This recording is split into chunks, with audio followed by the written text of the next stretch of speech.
Hello viewers, আপনারা দেখতে পাচ্ছেন ইনসেপ্টা ফার্মাসিউটিক্যালের একটি ওষুধ বনম্যাস ডি। এটি খুবই ইম্পর্টেন্ট একটি ওষুধ। এবার দেখুন এই ওষুধ সম্পর্কে সংক্ষিপ্ত ভিডিও। বোনম্যাস ডি হাড়ের স্বাস্থ্যের জন্য খুব কার্যকরী। এটি ক্যালসিয়ামের ঘাটতি দূর করে হাড়কে মজবুত করে। এবার আমরা জানবো ব্যবহারের এই আগে ওষুধ ডাক্তারের সম্পর্কে পরামর্শ নিন। বিস্তারিত। বনম্যাস ডি ইনসেপ্টা ফার্মাসিউটিক্যালের একটি ওষুধ।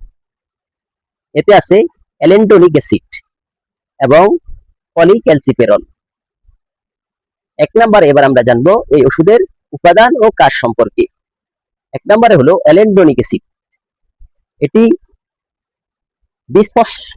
বিসফসফোনেট শ্রেণীর একটি ওষুধ। এটি হাড় ক্ষয়কারী কোষগুলোর কার্যকারিতা কমিয়ে দেয়, যার ফলে হাড়ের ঘনত্ব বৃদ্ধি পায়। দুই নম্বরে হলো পলিক্যালসিফেরল, মানে ভিটামিন ডি3। এটি অন্ত্র থেকে ক্যালসিয়াম শোষণ করে এবং ক্যালসিয়াম শোষণ করতে সাহায্য করে। দুই নম্বরে এবার আমরা জানবো এই ওষুধের প্রধান ব্যবহার সম্পর্কে। এক নম্বরে হলো অস্টিওপোরোসিস, মানে হাড়ের ক্ষয়, রোগ প্রতিরোধে এবং হাড়ের ঘনত্ব বাড়াতে এটি ব্যবহৃত হয়। তিন নম্বরে হলো কর্টিকস্টেরয়েড জনিত অস্টিওপোরোসিস, মানে দীর্ঘমেয়াদী স্টেরয়েড ব্যবহারের ফলে হাড়ের দুর্বলতা প্রতিরোধ কার্যকর।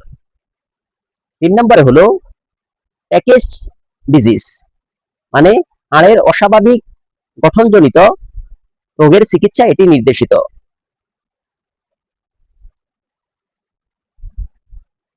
এই ওষুধটি সাধারণত খালি পেটে খেতে হবে। পানি দিয়ে খেয়ে ফেলবেন। ওষুধ খাওয়ার পর অন্তত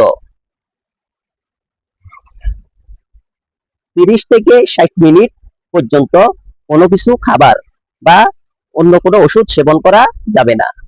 এছাড়া ওষুধ খাওয়ার পর অন্তত 30 মিনিট পর্যন্ত সোজা হয়ে দাঁড়িয়ে বা বসে থাকতে হবে। শুয়ে থাকা নিষেধ। আরো জানতে ভিজিট করুন তাকওয়া মেডিসিন শপ, ইবনে সিনা হাসপাতালের নিচতলা, মাইজদি, নোয়াখালী।